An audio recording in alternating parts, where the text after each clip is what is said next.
यो तलपट्टि देख्नु भएको केटाले चाहिँ हैन फ्रस्ट्रेसनमा आएर एकदम धेरै फ्रस्ट्रेट भएर हैन हाम्रो देशको प्रधानमन्त्री केपी ओलीको विरुद्ध चाहिँ एआईबाट चाहिँ एउटा र्याप बनाइदिएछ हैन अनि हाम्रो देशको गभर्नमेन्टले चाहिँ यो केटालाई चाहिँ पुलिस पठाएर चाहिँ समातेछ के अहिलेको समयमा यति धेरै शासन र दमन भइरहेको छ नि यो सरकारले हैन अनि यही सरकारले आएर भन्छ आजको दिनमा चाहिँ राजाको पालामा बोल्न पाइँदैन राजाको पालामा बोल्यो भने कुटिन्थ्यो पिटिन्थ्यो भित्र कोचिन्थ्यो भनेर अनि यदि राजाको पालामा त्यस्तो हुन्थ्यो भने अनि आजको दिनमा अहिलेको समयमा चाहिँ के भइरहेको त नि यो चाहिँ के हो त नि भनेको के एउटा प्रधानमन्त्रीको विरुद्ध चाहिँ कोही मान्छेले केही बोल्दै भने त्यो मान्छेलाई चाहिँ समातेर भित्र हाल्न पर्ने अनि यत्रो वर्षसम्म यत्रो 18-19 वर्षसम्म हाम्रो देशभित्र चाहिँ यत्रो यो चोर फटा भ्रष्टाचारीहरूले चाहिँ लुटपाट गरेर देशलाई बेचेर खाएको चाहिँ त्यो चाहिँ के नि त्यो मान्छेहरुलाई चाहिँ समात्न पर्दैन जिबिरहेका छ तिमीले नेपाल छोडेर भागेर गइसक्यो बाहिर नेपाल सरकार विरुद्ध बोल्ने मान्छेलाई समात नेताको विरुद्ध जाने मान्छेलाई समात जो मान्छेले साँचो बोल्छ त्यो मान्छेलाई समात अनि बाँकी भ्रष्टाचारीहरु चाहिँ साला आजको समयमा डराएर भित्र साला दुब्केर तुलो भित्र छिरेर बसेको छ हो तिनीहरुलाई गएर समात्ने कि यसरी चाहिँ हाम्रो देश खराब भयो हाम्रो देश सिद्धायो हाम्रो देश बेचेर खाएर सकाउने भयो भ्रष्टाचार धेरै भयो रोजगार भएन देशमा भनेर कोही मान्छे आएर फ्रस्ट्रेट भएर बोल्दाखेरि चाहिँ त्यही मान्छेलाई समातेर भित्र कोच्ने अनि जनताहरु फ्रस्ट्रेट नभए के गर्छ त ताली पड्काउँछ त भने के गरेर देखाउनु पर्यो नि स्टेजमा चढेको छ रेल ल्याइदिन्छु रकेट उडाएर चन्द्रमामा पुर्याइदिन्छु घर घरै ग्यासको पाइपलाइन पुर्याइदिन्छु जुन देशमा समुद्र नै छैन त्यहाँ पानी जहाज लिएर आइदिन्छु भनेर यत्रो ठुल्ठुलो कुरा हाँक्ने अनि हाँकेपछि चाहिँ केही पनि नगर्ने त्यसपछि आएर कसले गर्छ कहाँबाट आउँछ भनेर चाहिँ हुन्छ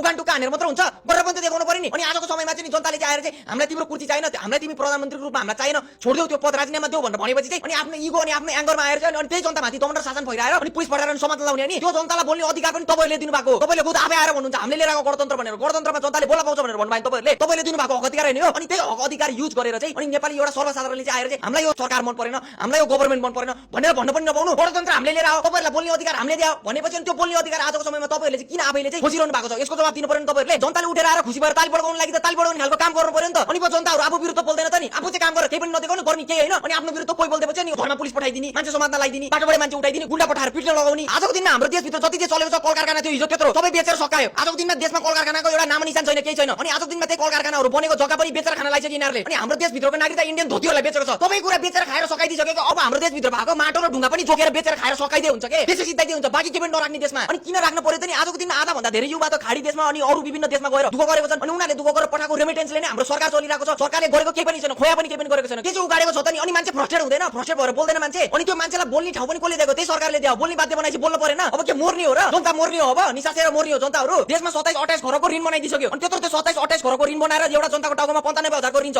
अनि त्यही अनुसार इन्फ्लेसन बढेको छ महंगाई बढेको छ अनि महंगाई बढेपछि मान्छे कसरी बाँच्ने आफ्नो फ्यामिली कसरी पाल्ने बच्चा पाल्न पर्यो पढाउनु परेन अनि त्यो फ्रस्ट्रेट हुने ठाउँ पनि कसले दिएको सरकारले दिएको हैन अनि आजको दिनमा यही ठाउँमा बसेर झोले चला चपाटाहरु के त्यो जोते पार्टीको पछाडी भाग्छ नि अनि यो गणतन्त्रको गणेहरुलाई सोध्नुपर्छ तेरो गणतन्त्रले के दियो त नि भन्नु भन्दाखेरि हामीलाई बोल्न दियो तेरो गणतन्त्रले बोल्न दिएको हेर यहाँनिर कोही तेरो सरकारको विरुद्ध बोल्दाखेरि गएर घरमा गएर समातेर चौकीभित्र कोच यसरी यत्रो 18-19 वर्षदेखि भ्रष्टाचार गर्यो अनि अहिले आएर त्यही भ्रष्टाचारको पोको चाहिँ खुलिदिएको छ नि त जनताको अगाडि अनि डरले गर्दाखेरि कुची जाने डर सत्ता जाने डर अनि भोलि गएर कोचिने डरको कारणले गर्दाखेरि अनि आजको समयमा गाह्रो भइरहेको छ कहिले राजावादी भनेको छ कहिले राजाको पछाडी लागेको छ कहिले बालेनको पछाडी लागेको छ कहिले रविको पछाडी लागेको छ बरु यत्रो मान्छेहरुको पछि लाग्नुको साटो बरु आफ्नो काम गरेर दुई चारवटा राम्रो काम गरेर देखाइदिने कमसेकम मान्छेलाई अलिकति सहज र आराम त हुन्थ्यो नेपाली जनतालाई यार ए बाबा अब त धेरै भइसक्यो के कि त आफ्नो पछ छोड्नु